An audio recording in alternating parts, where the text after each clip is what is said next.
Hey, what's up everybody? And today I'm back with a different video in which I'm going to talk about my new PC which I got built just a week back. So in this video we'll talk about the specifications and what was the price and all the details about it.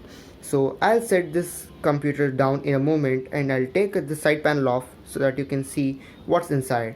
So without any further ado, let's begin.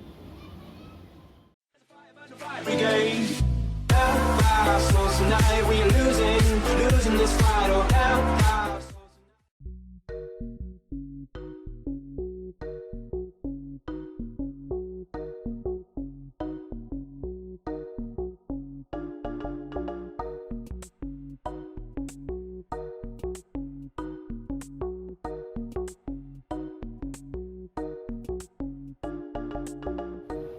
So everybody, the first glaring thing in this entire build has to be the awful cable management.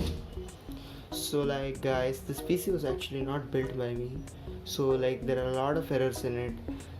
So like I don't want to go into the backstory of what happened, so let's concentrate on our build. So the first thing that I want to talk about is what's powering the entire thing over this. That is the Corsair VS 450 power supply, which is actually pretty good for the price and is also like more than enough for what we have.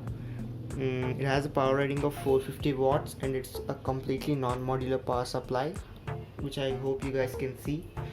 Which means that you can't take out the cables, and all the cables are pre-attached and you can't remove them. So like it's a pretty good power supply for the price, I would say. And the next thing that I would like to talk about is the AMD power supply, the AMD processor that we used for the build, because like it's 2019 and the prices of AMD are so good, and the price to performance ratio of AMD has always been better than Intel, at least in the past 2 years. So like I decided to go with AMD. So the processor of the day is the Ryzen 5 2400G. It is a 4-core 8-thread processor, which is actually pretty good for the price. Like I got it for about 11,000 rupees, and like I'll leave all the links in the description. And yeah, so that's the processor we went. It has a base clock of 3.6 GHz and a boost clock of 3.9 GHz, and I went with the stock cooler that came in the box included with the processor, because I didn't have enough like resources to go and buy a dedicated aftermarket cooler, or the air cooler that we say. So like I went with the stock one, and yeah, the temperatures are pretty average, I would say. With the stock cooler I was getting an ideal temperature of about 39 to 40 degrees Celsius, and under 100% load I was getting the temperatures of about 72 degrees Celsius, like under rendering and performing the Cinebench R20 tests. So yeah, like that's a okay cooler for a great processor, I would say. But I would seriously suggest you to go and buy a better cooler for like about 2000 rupees, which would be very beneficial for our PC build. So like I would also make a video in the future in which I'll change the thermal paste of the processor. I guess that would decrease the temps a little bit and also increase how cool our performance runs. So that's about the processor. And talking about the motherboard that we went with is the Gigabyte B450 D3SH.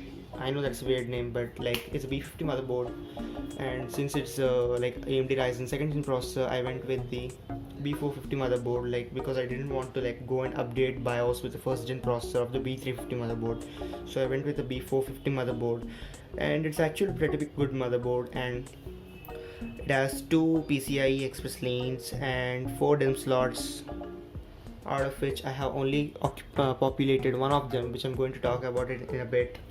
And yeah, it's a pretty good motherboard. And talking about the IO, as you can see on the screen, it also has a pretty good selection of IO, and I would say that's pretty like sufficient for people who do casual to heavy usage. Like yeah, that's pretty good. pretty good motherboard. And now talking about the RAM that we used. This thing, yeah, I know it kind of sucks, but I used the Kingston HyperX Fury 2400 MHz RAM LPDDR4, and I know I should have gone with a better speed RAM, but due to since the shopkeeper didn't have it, so I decided to go with this 2400 MHz RAM. I know, like we all know that the AMD likes faster RAM because it really helps in things like editing, rendering, etc. And so like I would probably upgrade that RAM to 3200 MHz RAM. That would improve our performance by about 10 to 20%, not approximately, I'm just giving a guess, but I know the RAM speeds show a substantial increase in the performance of the Ryzen processors, especially the second and the third gen. So that's about the RAM. So next, talking about the case, which is probably the worst part of this build, because as you can see it has no cable management holes, and also like we can't tie behind, there are no like tie-up slots in behind, so you can't tie the cables, so to have a cable management, and that's also the part of the reason why the cable management is pretty bad in this. And yeah, this case is okay, and I strictly wouldn't recommend you this case, because at the same price you can get a Corsair spec 1 case, which is like a better case with a lot of cable management holes, and is a much better case than this Cooler Master Elite 310C. I don't think this thing is available online, so also don't try to buy this case because it's not very good, and the build is also pretty average, so a big no to this case. Now moving on to the storage devices that we used. The first thing that I would like to talk about is the 240GB Kingston A400 SSD, which is over here. I guess you guys can see it on the camera. So yeah, it's 240GB SSD, out of which like about 223GB is available, and it has pretty good speeds, I would say. For the price, it's much better than the WD and the other counterparts in the market.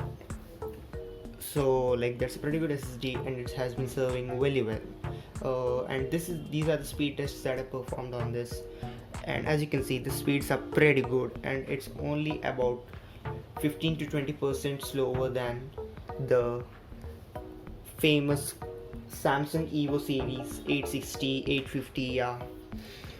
And yeah, I couldn't afford like them, so I went with this, and it's a very good SSD for the price. Now moving on to the bulk storage, I decided to go with the Seagate Barracuda 1TB 7200 RPM hard drive, and this is also pretty good hard drive. I have been using it for the past 2 days. Like I just got it 2 days back, so I fit it into this case, into the computer. And yeah, the speeds are also pretty good, obviously are not as good as the SSD, but this capacity is like okay considering it's 2019. And I have also downloaded a few games on it, and the boot times are also pretty satisfying, I would say. And that's about the storage. So guys, by now I'm pretty sure that you have noticed one thing, that there is no graphics card in it. Like I know that the Ryzen 5 2400G is an APU, so it has very good integrated graphics, and you can also do pretty like good gaming with that, but I know there's no graphics card, so this is where I need your guys' help. So you should go down in the comment section and recommend a good like GPU for this. And my requirements are mainly AAA titles and also occasionally indie games. So yeah, I would require your guys' help. I am probably thinking of 16 GTX NVIDIA GTX 1660 or the 1660 Ti, or on the AMD side of the RX 580. So like those are what I'm thinking. So if you have any other better suggestions, leave them down in the comment section. So I guess that's pretty much it. I hope you guys like this video. Be sure to hit that like button, subscribe button, and I hope to see you in my next video. So I'll be editing all my new videos from now on this baby. So like that's a pretty good upgrade for our channel. Have a good day. Bye bye.